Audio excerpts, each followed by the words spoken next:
But Justin, from the very beginning, was so adamant on including them because they're the ones, who made the book see the success it saw. And so it's very important that you capture the things that they loved in the movie.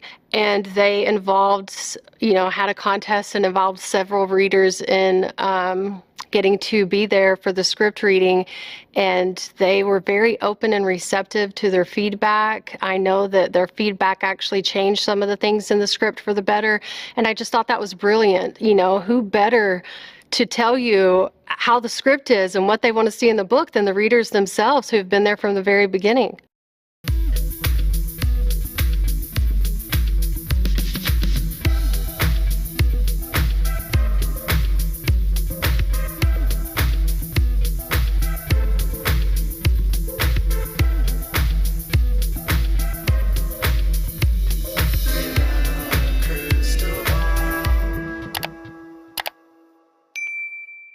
Hi friends, it's Katie from Without a Crystal Ball. Welcome back to my channel. Some of you yesterday were a little skeptical about whether or not I had found the lawsuit that was tied to the elusive subpoena, but it turns out I was right because not only was it the lawsuit, Blake Lively's attorneys have admitted it was the lawsuit.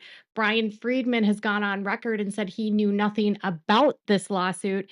And now there is an entire new dispute that is going to happen in court because Brian Friedman has already indicated that the use of the lawsuit that Without a Crystal Ball discovered yesterday in our research as an abuse of the legal system, of the process.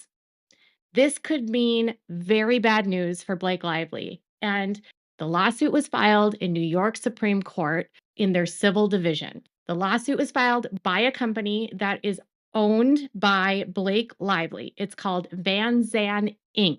Van Zandt Inc. was originally established in Delaware by Eric Rothschild, and this company was tied to Blake Lively, now Blake Reynolds.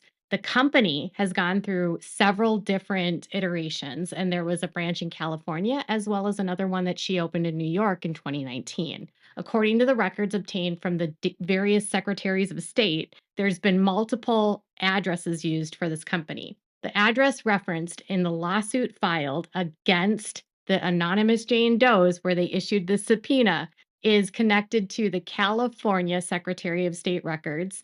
And while it appears that that company, Van Zandt Inc. in California, while it appears as though it's active, the company is actually forfeited in the state of California through the tax board. Meaning, if you have a forfeited status in the state of California, it means your company cannot do business in the state of California until you get into good standing. And I went ahead and I searched the California tax board to see we're still forfeited and not in good standing. And I received a letter which states that Van Zandt Incorporated, this entity is not in good standing with the Franchise Tax Board. If your company is not in good standing, it means that you owe money and that you are not allowed to do business in the state of California. So the company has multiple different branches, and the Delaware company hasn't updated their records in years. This company is what I would think of as maybe a shell company. It has no purpose. It's just this company that exists. And this company has no ties to Wayfair, Justin Baldoni, Jen Abel, or Stephanie Jones. So the use of this company, in my opinion, was only used to conceal the identity of Blake Lively, because Blake Lively didn't file this lawsuit under her name. She filed it under her shell company. She was concealing her identity. And when you are using the courts to conceal who you are and you're filing a case against no one but John Doe's, it means you can issue a subpoena to anyone and no one has to be notified in the case. So in this case, she was able to file a subpoena and give it to Stephanie Jones. And under the law, no one in that court case had to be notified, meaning Justin Baldoni, Wayfair Studios, and Jen Abel were not notified that their privacy was about to be breached. Under subpoena power, anyone can move to quash a subpoena for a variety of reasons, and this did not afford Wayfair, Jen, or Justin the ability to contest the subpoena. Now, some will argue, well, they still could have got him through this lawsuit. That's really not the point. The point is that they didn't have the information. They used a fake lawsuit to get the information from Stephanie so Stephanie could work around her non-disclosure confidentiality agreement that she has with Wayfair. It was done, as many lawyers have assumed, after the fact to probably cover up the improper disclosure that Stephanie had made to Blake back in August of 2024. So, what have they actually said about this case? The Daily Mail a couple days ago helped Stephanie Jones by talking about this subpoena. They claimed they saw a copy of it. They said it was filed in the New York court. They said that it was not stamped, but they did not disclose what the lawsuit was. They didn't disclose who the parties were. But you better believe they would have known. But they intentionally withheld that information from the public. So did Deadline. Why? Because if the public knew that the lawsuit was filed by this dummy company, Van Zandt Inc., and if it became public that there was the use of a shell company or an alleged shell company to fish for information and to abuse and sidestep the subpoena process and the actual ability for someone being subpoenaed and their records being subpoenaed, fight the subpoena in court, it wouldn't look good for Blake, right? And if people could read what the lawsuit was about, they would see that the case she filed it under had nothing to do with sexual harassment. It also would show that Stephanie Jones, who's not the actual party of the lawsuit, was subpoenaed 4 days after the lawsuit was filed. And even though the lawsuit claimed she didn't know the identities of who was involved, she knew exactly who to subpoena. Doesn't look good. So now they're calling this super shady. They're using my disclosure of the lawsuit. They're pretending they didn't know and they're taking credit for my work because they're only doing this case now because I exposed it. Daily Mail, credit me, please. Anyways, back to the story. They said that Blake Lively's super shady legal tactic that set off the war with Justin Baldoni before he even had a clue. They say she quietly filed a clandestine lawsuit months before her legal war with It Ends With Us co-star Justin Baldoni. Their investigation uncovered the full story behind the obscure lawsuit. Oh, yes. The information was dropped into your lap, Daily Mail, by me. Now the Daily Mail can reveal everything. Legal experts say the case appeared to be a sham lawsuit, with one describing it as super shady. But what really matters is Baldoni's attorney, Brian Friedman, says this appears to be an end around skirting the process to be able to secretly get these documents without having to give anyone notice. That would be an abuse of process, and we intend to take all action allowable under the law. So he didn't know about it. He suspected they did something like this, but he didn't know what lawsuit they used. And even though discovery is happening, you just got to know that people don't really cooperate a lot of times during discovery. And just because there's a deadline for discovery doesn't mean that they're going to hand over documents. A lot of times in cases like these, they will say they object and then they'll have to go through the motion to compel process. And Blake and Stephanie might object to providing a copy of the subpoena, even though they've all referenced it. The mental gymnastics that people do in discovery is really aggravating, and I want people to understand that just because discovery closes soon doesn't mean that Wayfair or Baldoni or Friedman have the information. So Friedman said he had no knowledge about the lawsuit until Daily Mail contacted him and asked for comment. It's odd because if the Daily Mail had the subpoena, they could have told him what the lawsuit was, right? So they bring up the lawsuit, right, that I shared yesterday, which was filed by a lawyer that represents Blake Lively, Samantha Katsy. 4 days after the filing, the Daily Mail confirms that Katsy issued a subpoena to Jones Works, and they also admit they saw the subpoena. Jones did not object to the subpoena and turned over a trove of private messages between Jen Abel and a former staffer at her PR agency who continued working with Baldoni and the crisis management guru, Melissa Nathan. She retrieved the messages from Abel's company-issued phone after Abel told her she was quitting Jones Works in July. They also note that Katsy withdrew the lawsuit on December 19th, which I told you yesterday. and that the next day she filed her California Civil Rights Department complaint, which I told you yesterday. The Van was founded in Delaware. I just told you that. Okay. Now people have done some research. I guess the subreddit, the team Justin Baldoni, they uncovered that the only work that Van Zandt had done was they had imported some furniture to Blake's house that's in the country, and that the person that was listed on the for attention was Molly Carreau, who is a PR officer that was credited as a producer of a music video for Taylor Swift that Blake Lively directed. Okay, so the legal experts, Ron Zambrano, who's been on Popcorn Planet, said this is a sham lawsuit generated for an ulterior motive, which can be sanctionable for a waste of judicial resources. They intentionally did this to really work in a very serpentitious and clandestine way. It's super shady. Another attorney, Peter Gleason, who's represented dozens of Hollywood clients, said this looks like a ruse to try and interject legitimacy into obtaining discovery that is intended to be used in another cause of action. If that's the case, it's totally inappropriate. They also pointed out that it's highly unusual that a firm would sue its own staff and representatives without apparently even knowing who they are. Our friends over at Ask Two Lawyers, Keith said it's very rare to sue only Doe defendants. It doesn't make any sense to me. It appears to be a fig leaf. But of course, Blake Lively's attorneys say this. Ezra Hudson says Doe lawsuits are commonly and entirely appropriate legal tools for pursuing claims and uncovering the identity of unknown perpetrators of unlawful activities. The lawsuit unearthed the Wayfair party's documented plan in their own words, in their own text messages to destroy Blake Lively. Their full outrage has nothing to do with the legal ethics or the law, which are not at issue here. It's entirely about the fact that they got caught doing something that they insisted would be untraceable. And then another LA attorney, Lincoln Bandlow, said it was not unusual to file a lawsuit against unnamed defendants if the plaintiff doesn't know their names yet.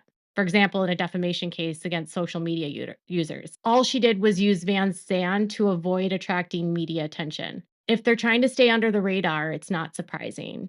There's nothing unusual about using this kind of mechanism to uncover who's doing things to you that you believe are improper. Okay, I want to say something. If you've not been a part of the civil litigation process, normal people do not have the power or the resources or the money to start lawsuits like this. You or I would likely never file a lawsuit against someone we don't know or have the identity of, because why would you spend 30, 40, 50,000, whatever it is, $20 million on a case that has no defendants, and then rack up legal expenses to figure out if someone said something about you or did something to you?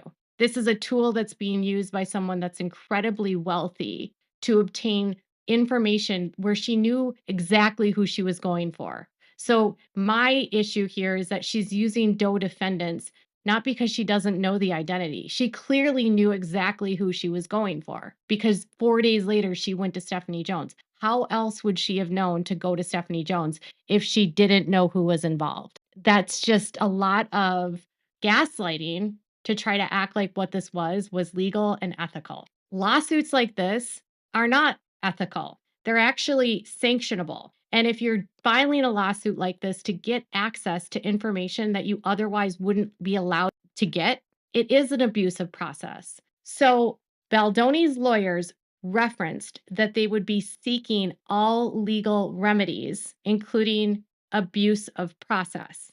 So let's talk about if they can add legal claims here. Abuse of process ultimately is going to help Baldoni and Wayfair strengthen their case in their effort to prove malice. Because what they can do is they can sue her now and Jones Works for the abuse of process. They can argue that the lawsuit was done in bad faith.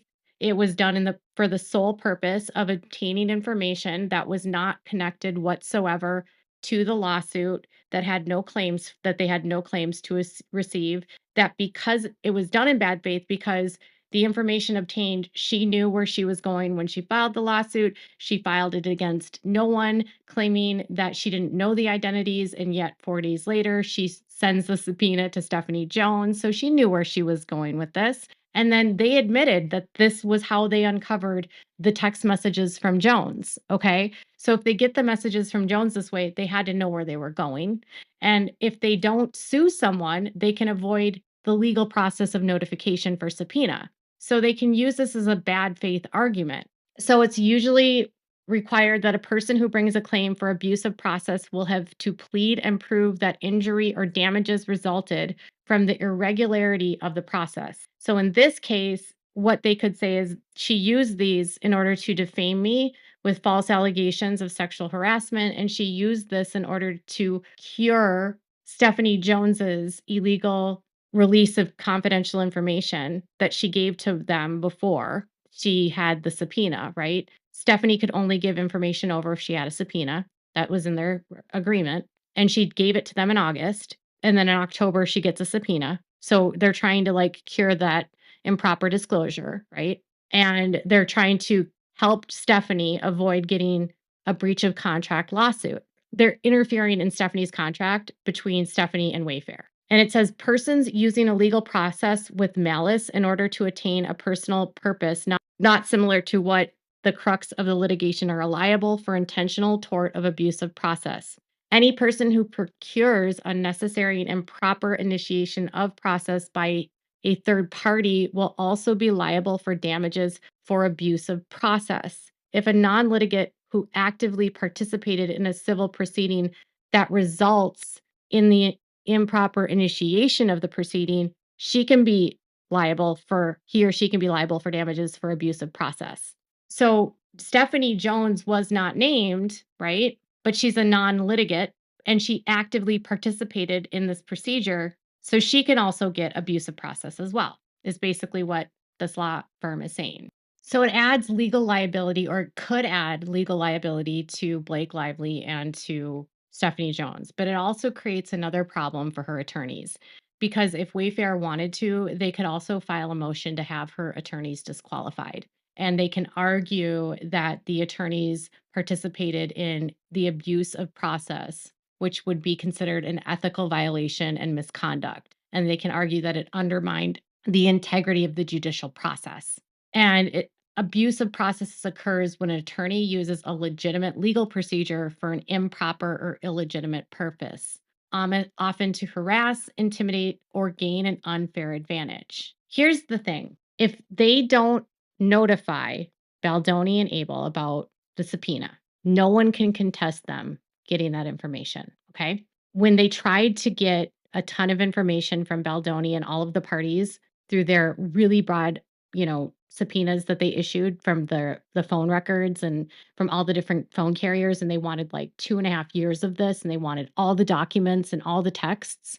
What happened in court? The judge quashed it and said they were invading their privacy. So what would have likely been an outcome in the New York court would have been similar. They could have quashed it for that same purpose by bypassing the ethical responsibility they had to legally notify Abel and Justin. They were able to obtain information that they otherwise would not have been able to obtain. Besides disqualifications, courts can impose sanctions such as fines or monetary penalties for attorneys' misconduct, including abusive process. And examples are using discovery requests to harass or intimidate a party rather than a legitimate informational gathering, filing frivolous lawsuits or motions to delay or derail the proceedings, misrepresenting facts for using deception to manipulate the court. Attorneys have an ethical, professional duty to uphold the integrity of the legal system and ethically. Abusive process violates their ethical obligations. So it helps them if they want to prove malice. Now, obviously, it has to be going to a jury, but I think this kind of strengthens their case. And Blake's side will say, well, you're just mad that you got caught. That kind of feels like you're doing the reverse perpetrator offender, right? Because it's like saying, we did something, but you're just mad I got caught. What did they get caught doing? Talking about a plan that could be used online to help him defend against claims that he sexually harassed her and was a sexual predator that was never implemented by anyone. What were they caught doing?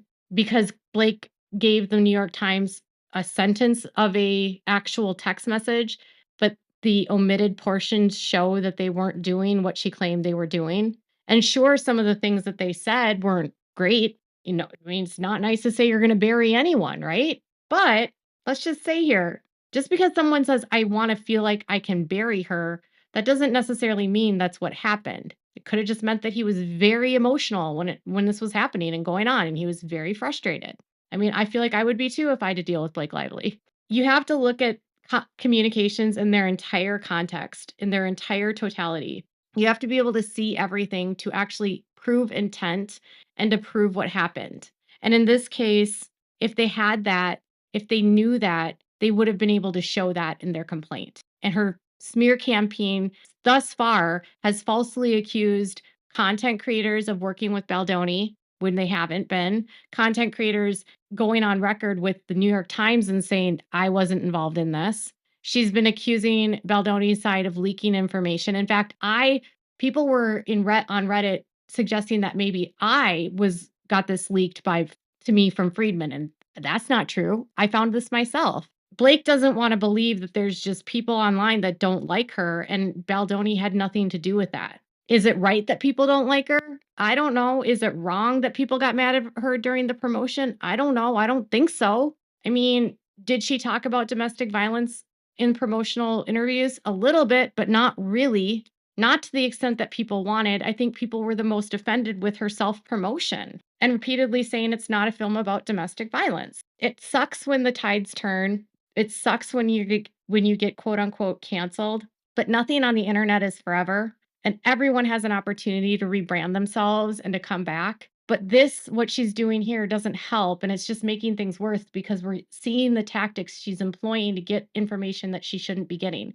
And it just makes me wonder how often this tactic is being used by them to intimidate people. Because if you're using techniques like this and you're up against someone like Blake and you don't have the kind of money that she does, she could bury you in legal fees and force you to comply with things that you don't want to do, because if you don't, she could file a malicious lawsuit against you and make up a lot of claims about you and humiliate you.